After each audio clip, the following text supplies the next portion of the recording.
और इंदौर शहर में कमिश्नर प्रणाली लागू होने के बाद से ही पुलिस प्रशासन लगातार एक्शन में नजर आ रहा है और इसी कड़ी में पुलिस कमिश्नर ने अपने अधिकारियों का उपयोग करते हुए धारा 144 के तहत एक प्रतिबंधात्मक आदेश जारी कर दिया, जिसमें नाइट्राजेपाम, क्लोनोजेपाम सहित इस श्रेणी की तमाम नींद की दवाइयां मेडिकल स्टोर से बिना डॉक्टरी पर्चे के नहीं बेची जा सकेगी। दरअसल बीते कुछ दिनों से इंदौर शहर में नशे का उपयोग करने के बाद कुछ आपराधिक गतिविधियों में लिप्त आरोपी वारदातों को अंजाम दे देते हैं। वहीं बीते दिनों शहर में कुछ अज्ञात झाड़ियों में नवजात भी मिले थे। इसके साथ ही कुछ ऑनलाइन शॉपिंग एप्लीकेशन के द्वारा जहर परोसने का काम भी किया जा रहा है, जिसके कारण शहर में आपराधिक गतिविधियों के ग्राफ में तेजी से बढ़ोतरी हो रही है।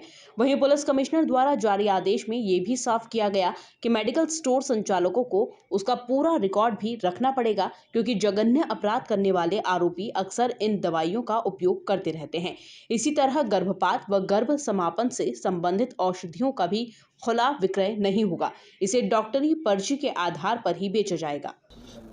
लोक शांति को बनाए रखने के लिए और एक बेहतर कानून व्यवस्था के मद्देनज़र कुछ प्रतिबंधात्मक आदेश जारी किए गए हैं, जिसमें सबसे पहले प्रमुख रूप से अगर हम जिक्र करें तो इसमें उन दवाइयों को बिना प्रिस्क्रिप्शन के प्रतिबंधित किया गया है, उनको बेचा जाना प्रतिबंधित किया गया है, जो मुख्य तौर पे नींद के लिए और ट्रंकलाइजर के लिए उपयोग की जाती हैं।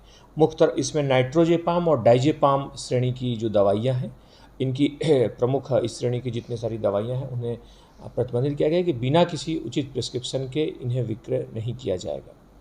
साथ ही साथ कुछ अन्य श्रेणी की भी जो दवाइयाँ हैं जिन्हें डॉक्टर्स की प्रिस्क्रिप्शन के नहीं दिया जाएगा, ताकि उनका कोई उपयोग ना कर दुरुपयोग ना कर सके किसी भी तरीके से लेकर के। और कई बार ड्रग्स के लिए इन दवाओं का उपयोग होता है और युवा मुख्य तौर पे जो केमिकल जो ड्रग्स हैं लेकर के कई बार अपराध करते हैं, इनका उपयोग करते हुए देखा गया है, इसलिए इसमें इस तरह के आदेश आवश्यक हो गए थे।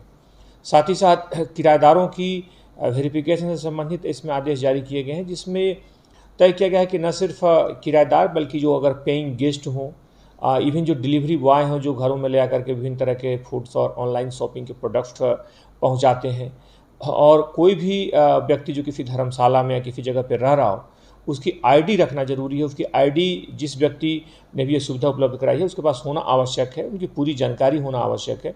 और उस पेइंग गेस्ट या किराएदार की जानकारी निर्धारित थाने में जरूर दें। इसी तरह जो हॉस्टल्स हैं, बहुत सारे इंदौर में हॉस्टल की संख्या बहुत ज़्यादा है, वहाँ पर भी उनकी जानकारी ले आकर के और थाने में उसकी जानकारी दी जानी आवश्यक है। इससे कई बार ऐसे लोग जो कि बाहर से आकर के और दूसरे पहचान छुपा करके रख करके और अपराध करके चले आते हैं, उनको नियंत्रित करने में इससे प्रभावी मदद मिलेगी। फिलहाल पुलिस कमिश्नर के आदेश के बाद उम्मीद की जा रही है कि शहर में अपराधों पर कुछ हद तक अंकुश लगेगा।